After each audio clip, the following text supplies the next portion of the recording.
Minute नहीं देखिए हमान का भोजपुरी बहुत मीठ भाषा। भोजपुरी में एटीएम की सबसे काम चल जला। हम मोहरा में बता देते कहीं 50 आदमी का भर्ती रहे 500 लोग लाइन लगा दिया। अधिकारी घबरा के एगो दुआरी पर स्लिप टांग दिया कि कृपया कम शब्द का प्रयोग करें। अंग्रेजी वाला गल कहल मैं आई कम इन सर कहल गेट आउट। हिंदी वाला कहना कहल श्रीमान अंदर आ सकता हूँ कहल बाहर रहो। संस्कृत वाला कहना कहल अहम आगंतुक सज्जनों कहल थोड़ा बाहर इंतजार करो। भोजपुरी वाला कल पर्दा हटा कल ढूंढी तो कल ढूंढ। तो भोजपुरी में एटीएम की सबसे काम चल जला। कभी के लिखे के पड़ल कि जे समझी बुझिए करा के सड़ जाए आसानी और यानी भोजपुरी के जे समझी बुझिए करा के सड़ जाए आसानी और इतना मीठ कहा कौन हमारी भोजपुरी भाषा। हिंदी हुए ताज माथे का हिंदी हुए ताज माथे का उर्दू कर के माला अंग्रेजी है सूट बूट हमारा ये बुझाला। पंजाबी मद्रासी कन्नड़ मलयालम गुजराती अंगूठी चूड़ी कंगन सबके पूजे ठाती। अब भोजपुरियन के भाव हवे तुलसी कबीर रविदासानी और इतना मीठ कहा कौन हमारी भोजपुरी भाषा। देखल जा पहले से कितना बदला गया कि भौजी चाची आंटी भैली माई भैली मम्मी। भौजी चाची आंटी भैली माई भैली मम्मी।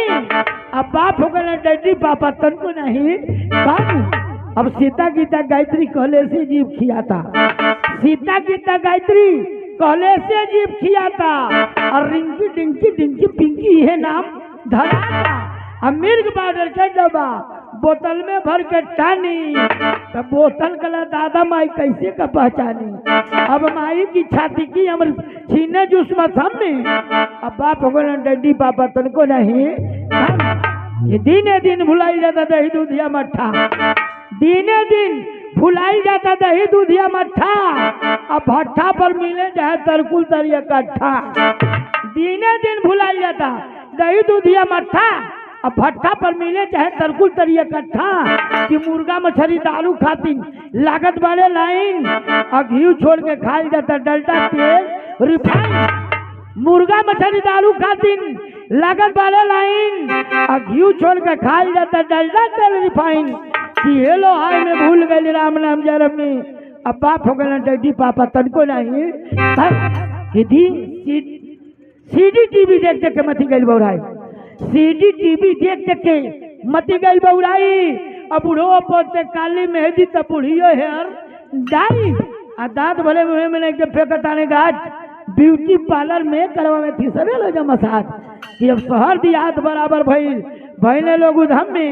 अब बाप हो गए डैडी पापा तन को नहीं ए मास्टर नीचे जा नीचे जा।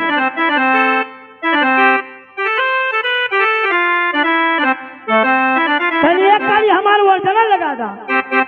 अरे भारत के बनौला संविधान मोरे बाबा अरे दलितन का कैला कल्याण मोरे बाबा हो। अरे दलितन का कैला कल्याण मोरे बाबा हो। भारत के बनौला संविधान मोरे बाबा हो। भारत के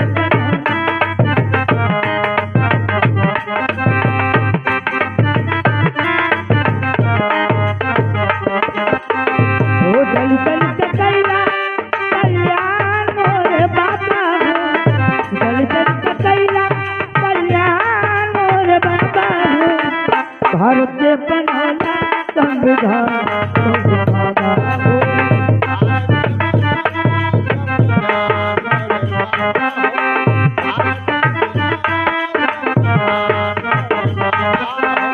कहना है कि पहले पीने को पानी नहीं आज यारो फ्रिज का पानी है। पहले पीने को पानी नहीं आज यारो फ्रिज का पानी है। पहले रहने को झोपड़ी नहीं आज महलों की जिंदगानी है। आप कहते कि ये भगवान की देन है नहीं ये हमारे बाबा साहब की मेहरबानी है।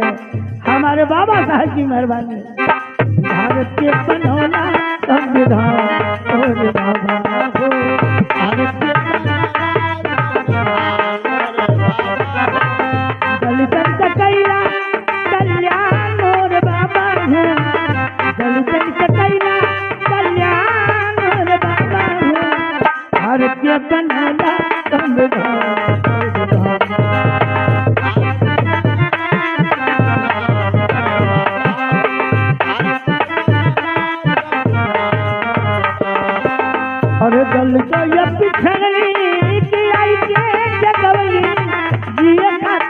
के अधिकारी दिलौनी।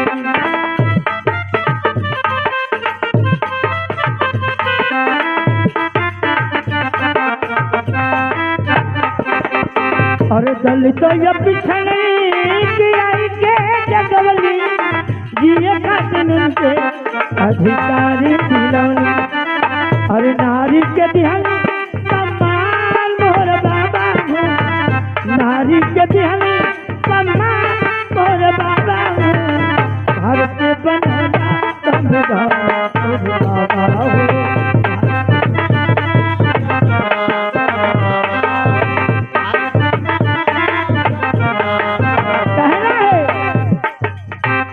आपके जो पाकिट में पेन है वो हमारे बाबा साहब की देन है, जो आपके पाकिट में पेन है वो हमारे बाबा साहब की देन है, और जो आपके पास दौलत है हमारे बाबा साहब के बदौलत है, और जो आपके पास कार है वो हमारे बाबा साहब का उपकार है।